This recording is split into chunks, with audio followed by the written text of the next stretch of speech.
Doctor صاحب آپ نے بار بار یہ فرمایا نا کہ میں تو کسی کے کہنے پہ مانا ہے خدا ہے یا باشعور ہستی ہے، اس رحیم غفور سارا، لیکن انسان ہونے کے ناطے کیا آپ کو کبھی یہ نہیں ہوا؟ ابھی تو چلا آپ نے اتنی گہرائی سے یہ چیزیں پڑھی اور سب، لیکن اپنی اوائل جوانی میں کہیں یا اس وقت جب آپ کا علم آج کے مقابلے پہ کم تھا، تو کیا آپ کو یہ نہیں ہوتا تھا کہ یار اس کے لیے بھی تو کوئی مجھے، یعنی وہ حضرت ابراہیم نے کہا نا ارینی کیف تحیی الموتی، اولم تؤمن، تو اس نے کہا لیطمئن قلبی. تو ایسا مطلب جو عام اس سطح پہ جنہوں نے نہیں پڑھا ہوا فلسفے کو، ان سب چیزوں کو دباؤ میں، اس کو اتنا واضح آپ کا ماشاءاللہ سے چیزیں ہیں ہر جگہ اس طرح، تو جو اکثریت ہے ہم انسانوں کی، ان کے لیے تو پھر کیا وہ چیز ہے جس پہ وہ اس بندے کے بتائے خدا پہ ایمان کے لیے بھی تو اس کو ایک تسلی چاہیے نا، یعنی ایک اطمینان کیسے ہوگا؟ اب آپ کو کیونکہ قرآن مجید کا حوالہ دے رہے ہیں تو اس لیے میں آپ کو ایک طرف بہت خصوصی نشاندہی کرنا چاہتا ہوں. اس آیت میں آپ غور کریں، قال رب ارنی کیف تحیی الموتی، جواب میں فرمایا جا رہا ہے اولم تؤمن، قال بلا. یہ جو سوال کرنے والا سوال کر رہا ہے یہ اپنی کسی جہالت کو دور کرنے کے لیے سوال کر رہا ہے یا اس کے سوال میں کوئی پرابلم ہے اس کو ادھر نشاندہی کر رہا ہے؟ ایسے ہی مطلب لوگوں نے مطلب پورے کے پورے پرسپشن کو بدل دیا. ان کا خیال ہے کہ سوال کرنے والے نے اپنی کسی جہالت کو دور کرنے کے لیے سوال کیا ہے. نہیں بھائی، اگر اس کے سوال میں کوئی پرابلم نہ ہو تو یہ تو عالم الغیب و شہادت ہے، یہ جانتا ہے، اس کو نشاندہی اسی کا طرف کر رہا ہے. وہ آگے جواب جو دے رہا ہے لیطمئن قلبی، تو ٹھیک ہے یار، مطلب لیکن سوال پر سوال کا ہونا وہ تو آپ کو کچھ اور بتا رہا ہے. ٹھیک ہے، یعنی اس میں یہ نا اولم تؤمن وہ ہو گیا تو پھر اس کی تو ضرورت ہی نہیں ہے. لیکن جمہور انسانوں کا تو سر مسئلہ ہے نا، یعنی آپ دیکھیں آپ کے ہاں جو صوفیہ نے بھی ایک وہ دیا انسان کی اس فیکلٹی کو لے کے جس میں انسان کو اطمینان بخش ہو جائے کہ خدا اور یہ سب، جو آپ کے متکلمین ان کی بھی کوشش یہی ہے کہ اس کو آپ کے عقلی جو نظری جو تقاضا ہے اس کو تسکین تو ہونا کہ یار نہیں اس طرح کا خدا ہو سکتا ہے یا امکان ہے. یہ میں آپ کو بتاؤں کیا ایمان کی اور علم کے درمیان بنیادی فرق کیا ہے. جی ایک بچہ آتا ہے، وہ آ کر کہتا ہے 2 + 2 4 ہوتے ہیں. میں کہتا ہوں تم ٹھیک کہتے ہو. نبی کہتا ہے اللہ ہے، میں کہتا ہوں تم ٹھیک کہتے ہو. میں نے دونوں جگہ پر تصدیق کی ہے نا. جی تو یہ دونوں تصدیقیں ایک جیسی ہیں. تصدیقات کا یہاں جو بنیادی فرق ہے اس پہ غور کریں. جب بچے نے کہا ہے 2 + 2 4 ہوتے ہیں نا، تو میں نے کہا تم ٹھیک کہا ہے، میں نے اپنے علم پر اعتماد کرتے ہوئے کہا ہے. ٹھیک. جب نبی یہ کہتا ہے کہ خدا ہے تو میں اس کی ذات پر اعتماد کر رہا ہوں. ٹھیک ہے. دوسرے کی ذات پر اعتماد میں ہمیشہ ایک رسک ہوتا ہے نا. اس رسک کو اون کرنے کا نام ہے ایمان. تھوڑی سی اس کی وضاحت بھی کر دیں تاکہ بہتر انداز سے یہ بہت گہری بات ہے. جب آپ پھر وہی میں آپ سے گزارش کروں گا، دیکھنا میں نے شروع میں آپ سے پہلے کہا تھا کہ مجھے آپ آسان کرنے کے لیے مت کہیے. نہیں میں بالکل بھی نہیں کہا، اور میں اپنی جہالت پہ آپ سے بار بار وہ کروں گا کیونکہ آپ کی مطلب الحمدللہ اللہ تعالیٰ نے آپ کو بہت نوازا ہے. مجھے آپ سے گفتگو کرتے ہوئے بھی کبھی یہ احساس نہیں ہوا کہ مطلب میں جو گفتگو کر رہا ہوتا ہوں نا تو میرے ساتھ بندہ جو آگے انگیج ہوتا ہے نا تو مجھے محسوس ہو رہا ہوتا ہے کہ وہ چل رہا ہے میرے ساتھ. بالکل الحمدللہ آپ کے کبھی بھی یہ خیال نہیں آیا کہ آپ میری گفتگو سے کہیں ادھر ادھر یا میں جس طرف جا رہا ہوں یا جس طرف میں نشاندہی کر رہا ہوں آپ کو سمجھنے میں دقت ہو رہی ہے. نبی کی ذات پر اعتماد جو ہے نا کسی دوسرے کی شخصیت پر اعتماد ہے. میرے جیسا انسان ہے وہ، ٹھیک ہے، مجھے اس ذات پر اعتماد کرتے ہوئے، دوسرے کی ذات پر اعتماد کرتے ہوئے مطلب ایک رسک کا سامنا تو ہمیشہ رہتا ہے نا. رسک تو رہے گا کہ پتہ نہیں یہ بات ٹھیک کہہ رہا ہے یا نہیں کہہ رہا. ٹھیک ہے. یہ جو رسک ہوتا ہے، اس رسک کی مطلب ایک بہت اہم ترین بات یہ ہے کہ اگر آپ نے اس رسک کو ایلیمنیٹ نہیں کیا اپنے شعور سے تو وہ معلومات جو اس کے ذریعے آپ تک پہنچی ہیں، وہ معلومات تو ہیں. مطلب یہ تو نہیں تھا کہ ابو جہل سمجھتا نہیں تھا کہ یہ کیا کہہ رہا ہے، محمد صلی اللہ علیہ وسلم کیا کہہ رہے ہیں ابو جہل سمجھ تو رہا تھا وہ بھی، اور ابو بکر بھی وہی کو سمجھ رہا تھا. سمجھنے میں تو کوئی مسئلہ نہیں تھا دونوں کو. ٹھیک.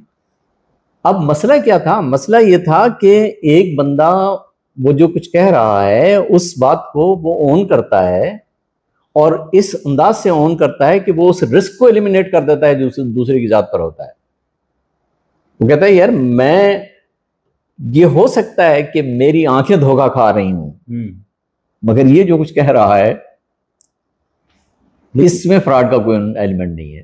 اس کی کیا بنیاد ہے کہ آپ اس بندے پہ اتنا اعتماد کیسے؟ ہاں، اس کی بنیاد یہ ہے جب دوسرے کی ذات پر اعتماد کیا جا رہا ہوتا ہے نا تو اس کی بہت عامیانہ سطح پر ہے، بہت عامیانہ سطح پر. دیکھیں انسانی دنیا میں، انسانی معاشرت میں دوسروں پر اعتماد کرنا کوئی بڑی بات نہیں ہوتی، ورنہ تو معاشرت ہی نہ رہے. جب میرا یہ اعتماد کہ واقعتاً میری اولاد میری ہی اولاد ہے، میرا بیوی پہ اندھا اعتمادی تو ہے نا، میں واقعتاً اپنے باپ کی اولاد ہوں، میرا اپنی ماں پہ اندھا اعتماد ہے.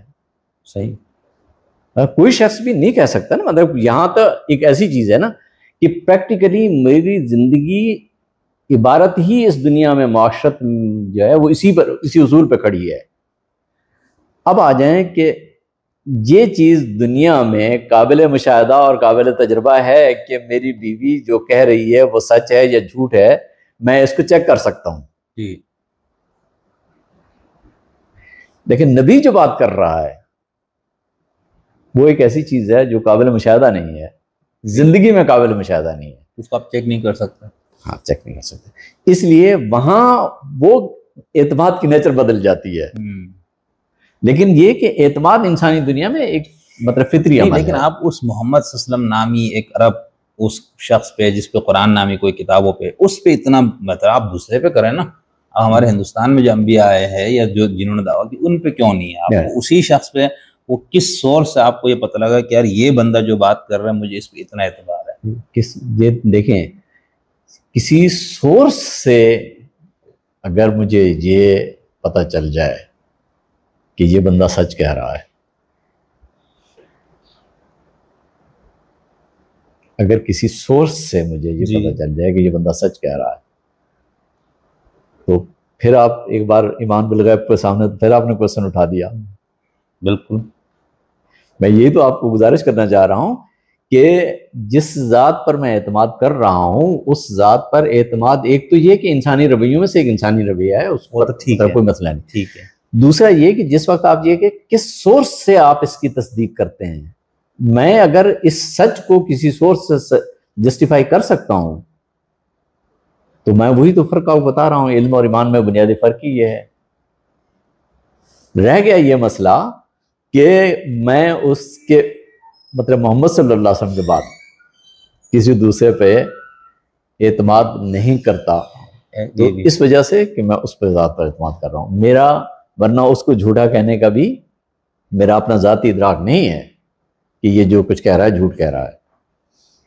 لیکن دراصل اس سطح پہ آ کے کون سا انسان ہے جو یہ سب سمجھے گا نا؟ مطلب جو ہم 98% جو پیدائشی لوگ ہیں وہ تو اس وجہ سے ہے، باقی جو 2-3% ہوں گے کیا وہ بھی اس حد تک گہرائی سے یہ بات سمجھتے ہیں؟ کیسے مطلب یعنی مسئلہ یہ ہے کہ جہاں تک تعلق ہے کسی چیز کو گہرائی سے سمجھنے کا تو یہ ایک چیز کو چنگری صاحب ہمیشہ ذہن میں رکھے کہ ایمان و اعتماد ایک عجیب صورتحال ہوتی ہے.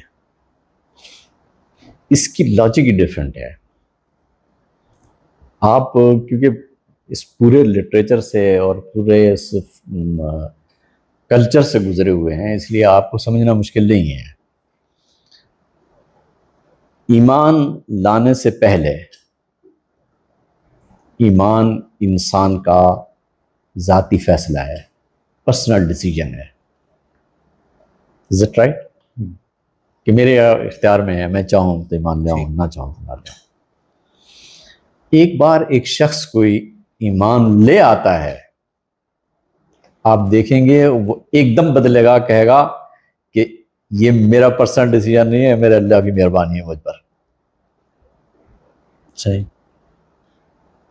یہ ایک عجیب صورتحال ہے کہ مطلب اس کو سزا جزا بھی اس کے پرسنل ڈیسیجن پہ ہونی ہے، اس کے پرسنل ڈیسیجن پہ ہونی ہے. لیکن جیسے ہی وہ ایمان لے آئے گا، واقعتاً اگر ایمان لے آیا تو وہ آپ کیا کہے گا کہ یہ میرا پرسنل ڈیسیجن تھا؟ وہ کہے گا نہیں، یہ اللہ کی مہربانی ہے، اللہ نے مجھ پہ مہربانی کی ہے اور میں ایمان لے آیا ہوں. اور اس معاملے میں جو واقعتاً پوری دقت اور پورے شعور کے ساتھ اس معاملے کی طرف جب متوجہ ہوتے ہیں تو وہ ایک بہت حیران کن مرحلہ آتا ہے. دیکھیں، کسی جھوٹے نبی پر یعنی سچے نبی پر ایمان لانا جس طرح واجب ہے، ایمانی نقطہ ایمان لانے کی بات کر رہا ہوں، جس طرح سے ایمان لانا واجب ہے، بے عین ہی اسی طرح سے جھوٹے نبی کی تکذیب واجب ہے. ٹھیک ہے، رائٹ. اور جھوٹے اس پر ایمان بھی ایمان بالغیب ہے اور اس کی تکذیب بھی تکذیب بالغیب ہے. بالکل. اور اگر میں اس یعنی ایمان بالغیب ہے، مجھے اس کو مطلب مجھے ادراک نہیں ہے، میں اگر جھوٹے نبی کی تصدیق کرتا ہوں تو بھی اس کا وبال میرے سر پر آئے گا، باوجود اس کے کہ مجھے ایمان بالغیب لانا ہے اس پر. ٹھیک. یعنی مطلب جو ایمان کی لاجک جب آپ اس لاجک میں آتے ہیں نا، تو وہاں آ کر پرابلم ہی یہ کھڑی ہوتی ہے کہ آپ کو جو ادراک چلا آ رہا ہے نا پہلے سے، اس ادراک میں انہوں نے سب سے پہلی جو رکاوٹ پیدا کی ہے وہ تھی یہ کہ جو آپ کا شعور ایمانی تھا وہ بالواسطہ ادراک کا حامل تھا. متکلمین نے کہا کہ نہیں، ہم ثابت کر سکتے ہیں اس کو. ایسا ہی. اب انہوں نے عقل کو ذریعہ بنایا. جیسے ہی صوفیہ آئے تو انہوں نے کہا پائے استدلالیاں سخت بے تنقید ہو. اب کیا ہے؟ اب دید دوست چاہیے. اب اگر آپ غور کریں نا تو محمد صلی اللہ علیہ وسلم پر عدم اعتماد کی چغلی جیسے متکلمین ہیں، یہی صوفیہ میں بھی ہو رہی ہے. وہ انسان کی تسلی کے لیے تو کر رہے ہیں نا، ان کا کوئی اور تو وہ نہیں بیچاروں کا. میرے بھائی، انسان کی تسلیوں میں ایک تسلی یہ بھی ہے کہ محمد صلی اللہ علیہ وسلم پر آپ غیر مشروط اعتماد کریں. تسلیوں میں سے ایک بڑی تسلی یہ بھی ہے، اسے آپ ایک تسلی کے طور پر کیوں نہیں قبول کر رہے؟ محمد صلی اللہ علیہ وسلم پر اعتماد کو ایک تسلی کے طور پر کیوں نہیں قبول کرتے آپ؟ میں اسے کیوں نہ کروں؟ میں دنیا میں کرتا ہوں. یہ تو دیکھیں، چلے اب کوئی اور نبی کے بندہ کہتا ہے حضور سے پہلے تو نبوت ختم نہیں، لیکن اس بعد تو آپ چلو یہ کہیں گے کہ چونکہ ہو گیا اعلان تو اب میں کسی اور نبی کو ماننے کا مکلف بھی نہیں ہونا. لیکن جو لوگ یہ بات نہیں مانتے، یہ حضور سے پہلے بھی اگر کوئی ایسا شخص تھا جس نے اس طرح کی بات کی، تو کوئی تو معیار درصب ہونا چاہیے نا اس کی تعلیم کو پرکھنے کا کہ بھئی یہ خدا کی طرف سے ہونے کے نمائندے کا جو یہ دعویٰ کر رہے ہیں، مطلب یہ تو پھر میں اٹھ کے آپ کو کل کہہ دوں کہ میں نبی ہوں، تو آپ اس پہ بھی کوئی بندہ ایمان لے آئے. دیکھیے میری بات سنیں، میں صرف اس چیز کو سمجھنے کے سوری میں سوال کو دوہرا اس لیے رہا ہوں. نہیں میں آپ کو عرض کرتا ہوں، آپ میرے انسان ہونے پہ اعتماد کریں. ٹھیک ہے. بحیثیت انسان کے میں اگر اس میں اطمینان محسوس کرتا ہوں جی کہ پیغمبر علیہ الصلوۃ والسلام کی ذات پر ایمان بالغیب میرے لیے اطمینانوں میں سب سے بڑے لیول کا اطمینان ہے. ٹھیک ہے. تو میرے اس اطمینان کو آپ اپنے تصور انسان میں کوئی جگہ دیں. میں صرف یہ عرض کرنا چاہتا ہوں، آپ میرے اس اطمینان کو کوئی جگہ دینے کے لیے تیار نہیں ہیں. مجھے اس پر اعتراض ہے. نہیں، ہم جگہ اس لیے نہیں دے رہے نا کہ آپ کوئی پیمانہ نہیں بتا رہے نا کہ اس شخص کے، جس میں نے آپ کو کہا کوئی بھی بندہ اٹھ کے کہے گا نا کہ خدا نے مجھے یہ کہہ دیا یا میں اللہ کی طرف سے ہوں، تو اس کے لیے کوئی آپ کہہ رہے کہ میرے مطلب کوئی بھی شخص آ کر کہہ دے کہ میں خدا کی طرف سے آیا ہوں جی مجھے اس کو سچا یا جھوٹا ماننے کا اختیار ہے نا، وہ تو ہے نا وہ ٹھیک اختیار۔ ہے، میں آپ کو عرض کر رہا ہوں کہ میں اپنا یہ اختیار اپنی بنیاد پر استعمال نہیں کر رہا، یا تو میں اپنے کسی اختیار اپنے کسی معیار پر یہ کر رہا ہوتا نا، میں تو کہہ رہا ہوں کہ میں اس بالواسطہ معلومات کی بنیاد پر اس کا انکار کر رہا ہوں جو محمد صلی اللہ علیہ وسلم پر میرے اعتماد نے مجھے دی ہے۔ صحیح۔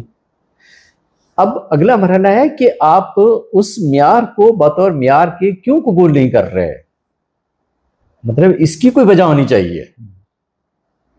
بحیثیت انسان کے میرے اندر اگر یہ اعتماد ہے کہ مجھے رسول اللہ صلی اللہ علیہ وسلم کو سچا مانتے ہوئے آپ علیہ الصلوۃ والسلام پر غیر مشروط ایمان و اعتماد میرے لیے قابل اطمینان شے ہے، ٹھیک ہے، بحیثیت انسان کے میں سے مطلب میں ایک چیز محسوس کر رہا ہوں، ٹھیک ہے، آپ اسے کیوں قبول نہیں کرتے؟ اور میں اگر کسی دوسرے بندے کا انکار کر رہا ہوں تو اس انکار کے پیچھے میرا ذاتی تجربہ کام نہیں کر رہا، جس طرح محمد صلی اللہ علیہ وسلم پر ذاتی تجربہ کام نہیں کر رہا۔ صحیح۔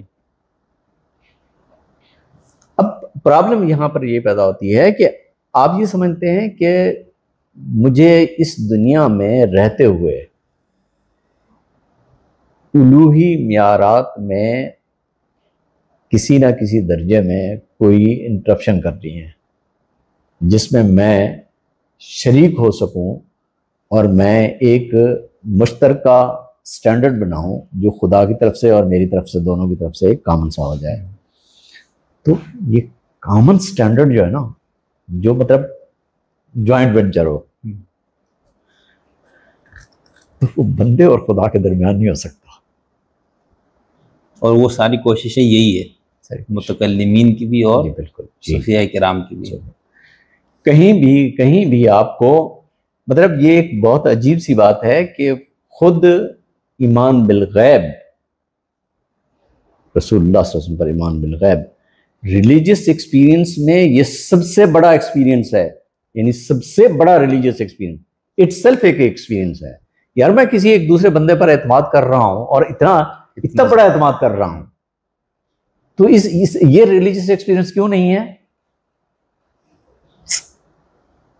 ایسا ہی مطلب اسے ریلیجس ایکسپیرینس کے طور پر کیوں نہ لیا جائے؟ جب آپ پیغمبر علیہ الصلوۃ والسلام کے بعد کے دور کو دیکھتے ہیں نا، مابعد دور میں، اس میں ہوا یہ ہے کہ کسی نہ کسی لیول پر کسی نہ کسی کو اس ایمان و اعتماد میں شامل کرنا ضروری ہو گیا تھا۔ اب وہ جب شامل کرنا شروع ہوئے تو پھر کہیں نہیں رکے، اور پھر کیوں اگر کسی واقعہ میں کسی دوسرے کو شامل کرنا ہے تو پھر مطلب یہ کیا کہ عیسائی کیوں اور یہودی کیوں اور ہندو کیوں، کوئی بھی ہو، پھر کیوں مطلب کسی پر قدغن کیوں لگا رہ سکتے ہیں آپ؟ یہ ایک مطلب بنیادی چیز ہے جس کی طرف متوجہ ہونا ضروری ہے۔ ڈاکٹر صاحب میں بہت معذرت سے اس پہ ایک اور میرے ذہن ابھی الجھن ایک آخری وہ یہ ہے کہ جس تصور کے مطابق آپ نے حضور صلی اللہ علیہ وسلم پہ اعتماد اور اس کی بنیاد پہ آپ نے باقی سب چیزوں کو تسلیم کیا ہوا ہے، تو پھر دعویٰ تبلیغ وغیرہ کا تو تصور ختم ہو گیا۔ کیوں؟ کیونکہ میں کہتا ہوں میں حضرت بابا گرو نانک کو وہ مانتا ہوں جو آپ محمد صلی اللہ علیہ وسلم کو مان رہے ہیں، حالانکہ ان دونوں کے نتائج میں یا ان کی تعلیمات کے تصور کے مطابق جو چیزیں خبریں آ رہی ہے یا مجھے ملی اس میں تضاد بھی ہے، فرق بھی ہے۔ یا میں کسی اور شخص کو بارے میں کہتا ہوں، چلو میں مرزا صاحب کا نام نہیں لیتا ہوں کیونکہ وہ تو خود ان کی چھاتی کے اس میں ہونے کا لمبردار ہے، تو اس طرح اور جیسے ہم ہندوستانی اپنی روایت میں، تو میں اس پہ بھی اسی طرح میرا اندھا اعتماد ہے، تو آپ مجھے تبلیغ نہیں کریں گے کہ نہیں بھائی اس پہ اندھا اعتماد چھوڑو، اس پہ آ کے اعتماد کرو، یہ تبلیغ آپ کریں گے نا؟ جی ہاں، یہ بے معنی ہوگا۔ میں اس بات کو مطلب مجھے آپ کے اس موقف کو قبول کرنے کے لیے پہلی بات یہ ہے کہ مجھے اپنی پوزیشن ضرور چھوڑنی پڑے گی۔ اچھا، کہ میں محمد رسول اللہ صلی اللہ علیہ وسلم پر جو ایمان اعتماد رکھتا ہوں، اس ایمان اعتماد کی کوئی اور مثالیں بھی میں اپنے پاس رکھتا ہوں۔ ٹھیک، صحیح۔ میرا شعور اس طرح کا کوئی ایمان اعتماد نہیں رکھتا، صحیح۔ وہ اپنی نیچر کے اعتبار سے بہت متعین مشخص قسم کا اور بہت منفرد قسم کا ایمان اعتماد ہے۔ دنیا میں کوئی بھی شخص کسی پر بھی کوئی اعتماد رکھتا ہو، میں اسے وہاں اپنے پیرلل کھڑا کر دوں تو در حقیقت آپ میرے اس ایمان و اعتماد کی اس ماہیت کو چیلنج کر رہے ہیں جسے میں لے کے کھڑا ہوں. گرو نانک صاحب پر، مرزا صاحب پر، عیسائی رام چندر پر یا کسی اور پر، جو بھی کوئی شخص جس پر اعتماد رکھتا ہے، اسے انٹل انلیس کہ آپ مجھے اس پوری صف میں نہ کھڑا کریں جس صف میں اپنے آپ کو کبھی شامل نہیں کرتا، اس وقت تک آپ کا یہ سوال نہیں بنے گا. ونس اگین آپ پھر میرے اس اطمینان کو قبول کرنے کو تیار نہیں ہیں، جس اطمینان کے لیے میں آپ کو بار بار گزارش کرتا ہوں کہ اسے میرا اطمینان کی ایک حیثیت دیں. آپ اسے جمہوریت کے لیول پر لا کر تمام انسانوں کو ایک سطح پر کھڑا کر دیتے ہیں. میں تمام انسانوں کو ایک سطح پر کھڑا کروں گا اور اس انسانوں میں فرق کروں گا اس بنیاد پر کہ محمد صلی اللہ علیہ وسلم کو مانتے ہیں یا نہیں مانتے. صحیح. آپ کہہ رہے ہیں نہیں، محمد صلی اللہ علیہ وسلم کے ساتھ اور لوگوں کو بھی کھڑا کریں. تو فنڈامنٹلی تو آپ میرے اس پوزیشن کو ہی ہٹ کر رہے ہیں نا، جس پوزیشن پہ میں اپنے آپ کو بتا رہا ہوں آپ کو. آپ کہہ رہے ہیں کہ میں محمد صلی اللہ علیہ وسلم اور غلام احمد قادیانی کو اور گرو نانک کو، رام چندر کو اور کرشن مہاراج کو، ان سب کو ایک لائن میں کھڑا کروں. آپ نہ کریں، میں جیسے اس گرو نانک کو اسی طرح اعتماد کر کے مان رہا ہوں، اور آپ مجھے کہتے ہوئے میں اس کو دین اسلام کی تبلیغ کرتا ہوں. آپ میری تبلیغ کے حوالے سے بات کریں گے تو میں تو یہی تبلیغ آپ کو کر رہا ہوں کہ یہ ایمان و اعتماد ایک ایسی چیز ہے جس میں محمد صلی اللہ علیہ وسلم کے پیرلل کسی کو کھڑا کرنا ممکن نہیں ہے. میں تبلیغ یہ کر رہا ہوں، مطلب جس تبلیغ کی بات آپ تبلیغ یہ سمجھنا ہے کہ میں اسلام کی تبلیغ کرنے کی کوشش کر رہا ہوں، اور اسلام کی تبلیغ میں اس طرح سے کروں گا کہ جناب کلمہ پڑھو اور یہ کر لو ورنہ شہید ہو جاؤ، اور یہ نہیں کر رہا.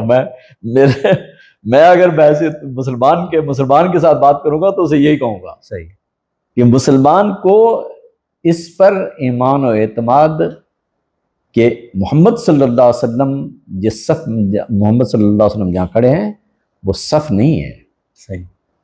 میں اسے صف میں اگر انبیاء کی بات کر رہا ہوں تو اس لیے کہ انہوں نے فرمایا ہے کہ انبیاء پہلے بھی آئے ہیں، تو میں قبول کرتا ہوں ان کی. آپ یہ چاہتے ہیں کہ میں ایک ایسے لیول پہ لے آؤں جہاں میں کسی نہ کسی درجے پہ ایک سیکولر پوزیشن اختیار کروں، اور اس سیکولر پوزیشن میں اپنے آپ کو جسٹیفائی کرنے کے لیے کوئی معیار بناؤں. نہیں، محمد صلی اللہ علیہ وسلم کے پیرلل کسی کو کھڑے کرنے کی، آپ ہو یا کوئی بھی شخص ہو، جو بھی کوئی مطلب کھڑا کر رہا ہے وہ جانتا ہے، وہ جانے اور اس کو خدا جانے. میں کبھی بھی اس پوزیشن کو قبول کرنے کو تیار نہیں ہوں، اس لیے کہ میرا ایمان ہی نہیں رہتا. میرا ایمان باقی بچے گا تو میں کوئی بات کروں گا. تبلیغ تو میں تب آپ کو کروں گا نا جب میرا ایمان بھی باقی بچے گا. میرا ایمان ہی نہ رہے تو میں تبلیغ کس بات کی کروں گا آپ کو. پہلے آپ میری پوزیشن کو ریڈیوس کریں، اس کی ریڈکشن کریں اس طرح سے کہ وہ پوزیشن اپنی جگہ پر رہے ہی نہ، تو میں آپ کو تبلیغ کس بات کی کروں گا. صحیح. یہ ہے مطلب بنیادی فرق جو اس کے اندر. بہت شکریہ صاحب.